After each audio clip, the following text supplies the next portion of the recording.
How do you keep fans engaged? Let's talk about it.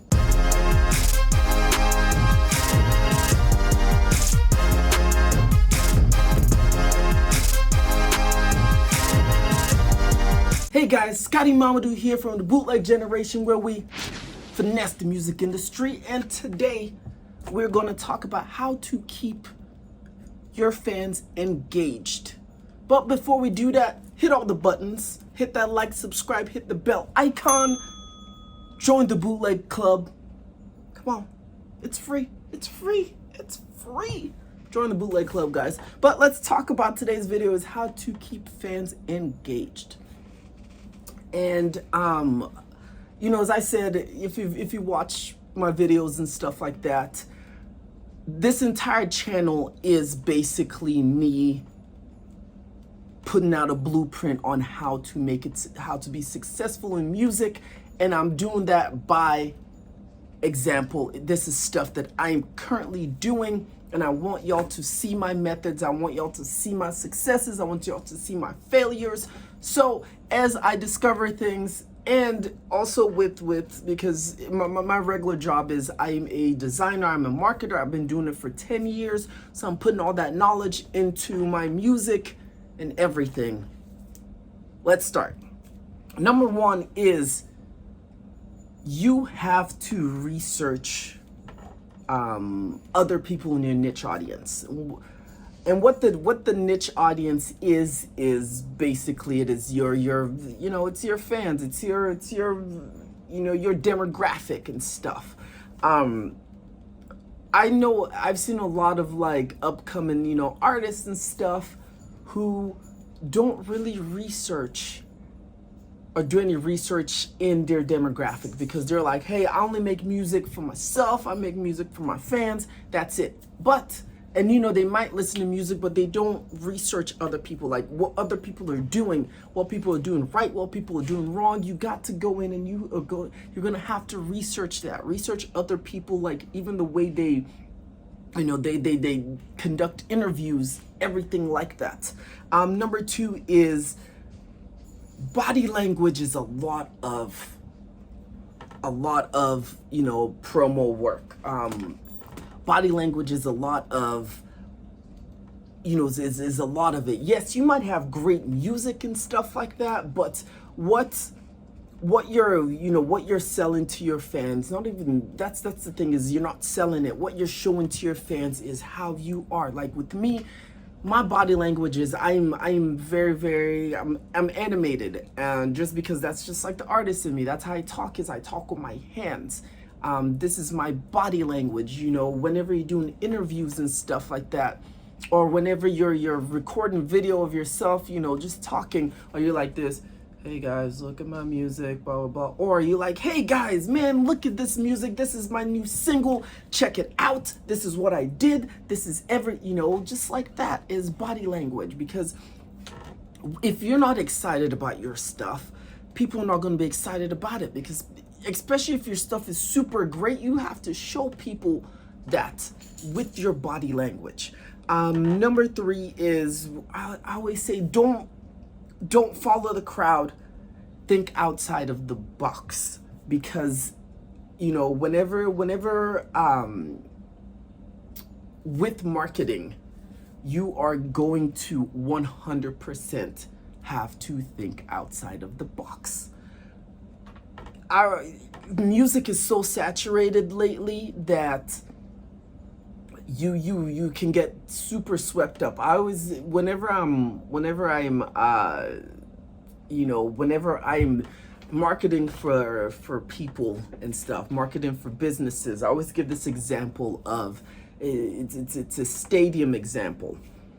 And say, for instance, you are going to a stadium and the stadium is hosting a flea market. And, you know, it's a ginormous stadium, a flea market is happening. There's going to be a lot of people in your face being like, buy my stuff, buy my stuff, buy my stuff. And yes, you might like go up to somebody and maybe see what they got going on. But for a lot of people, that gets overwhelming. You kind of tune it out and stuff. pretty much that is how social media is a bunch of musicians out there being like, listen to my stuff, listen to my stuff, listen to my stuff. What you want is to put your audience not in that stadium, but you want to put your audience into a room just like this that has one single entrance, one single exit, and you want your audience to come into your room because you're the only one in there and they can focus on you. And how do you do that? And that is what I'm gonna teach in all of my YouTube videos, is how to take people out of that stadium, out of that flea market of all this noise, and they come to you each and every time. So, you know, don't think outside of the box. A perfect example that I started doing whenever I was releasing my albums that helped me think outside the box is, if you look at my logo, the Bootleg Generation, I'll put it right here. If you look at that logo, it is actually a logo of a cassette tape. Because, you know, back in the day, whenever you know, if you're old enough and you remember this, back in the day, you know, you had the bootleg man who, new album came out and stuff like that. You didn't want to pay the full price. Bootleg man comes in with the cassette that was already bootlegged, or maybe you were the one who was bootlegging it. They had the bootleg CD, everything like that. That's where the Bootleg Generation, the name, came from, if you wanted to know. I'll go more into that, into how to brand videos later.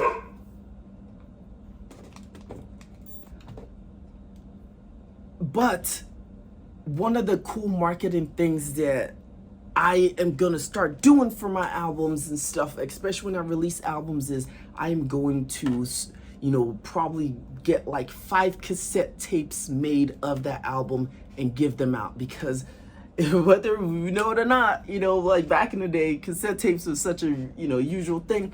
But now, when last did you see a cassette tape or cassette tape player? And, you know, some people might not even have a cassette tape player, but it'll be really cool to have, you know, my album as that cassette tape, because that goes with the brand. So that's a perfect example of thinking outside of the box. So number 4 is, don't be the bigger than life person. And what I mean by that is, especially at this point in, you know, our career, because I'm guessing nobody who's already like made it is out here on YouTube, you know, typing in how to keep my fans engaged. But bigger than life person is that person who thinks, hey, I'm gonna release an album, I'm gonna release this album or release this single, I'm gonna just sit down and all these people gonna come in and watch my stuff. I don't have to do no promo, I don't have to do none of that.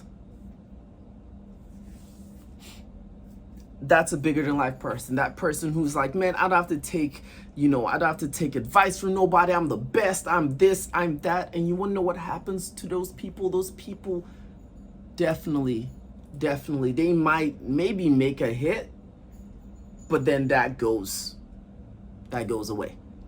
Because, you know, perfect example, I think, of a bigger than life person. And, you know, whenever I give examples, it's just stuff that I've seen that I've been like, huh, okay. I think it was, what rapper was it? Troy Ave. I think Troy Ave came through, bigger than life personality. And the thing is, Troy Ave's music was, you know, was pretty dope. But he came with that bigger than life attitude that just kind of like shunned everybody out. You know, it was like calling other weirdo rappers. He was, you know, saying, I did this, I'm the king of New York, blah, blah, blah, stuff like that.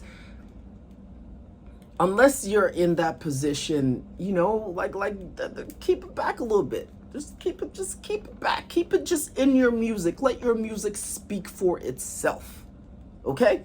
So number 5 is, talk to your audience, don't just promote.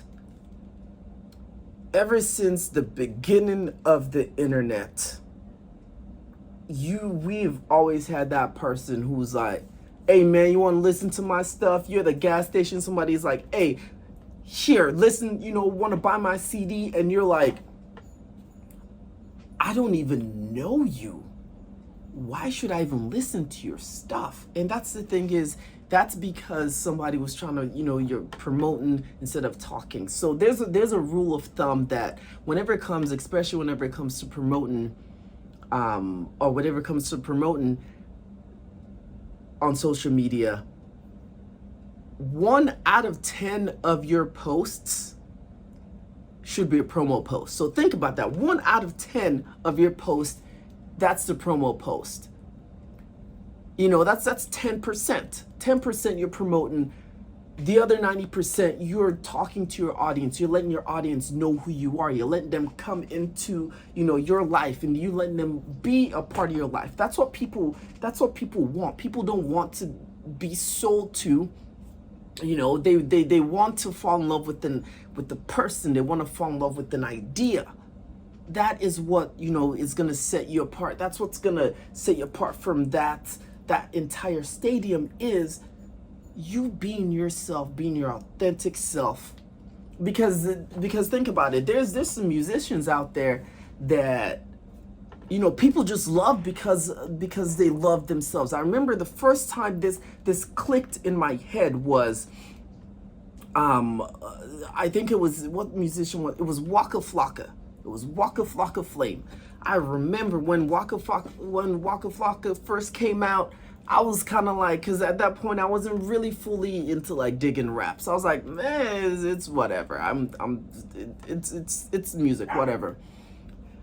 But then I saw like an interview with Flocka, and I saw like how much of a human being he was. How, you know, he was like, you know, talking. He was just, you know, talk about life and everything like that. And I was like, huh.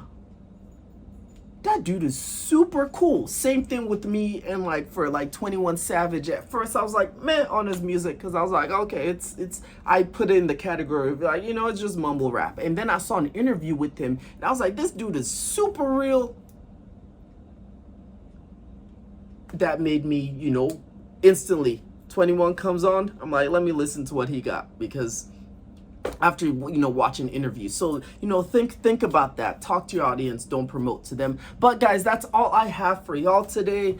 If y'all like this, if y'all want to be a part of the Bootleggers Club, hit that like, hit that subscribe, hit the bell icon, do all the buttons.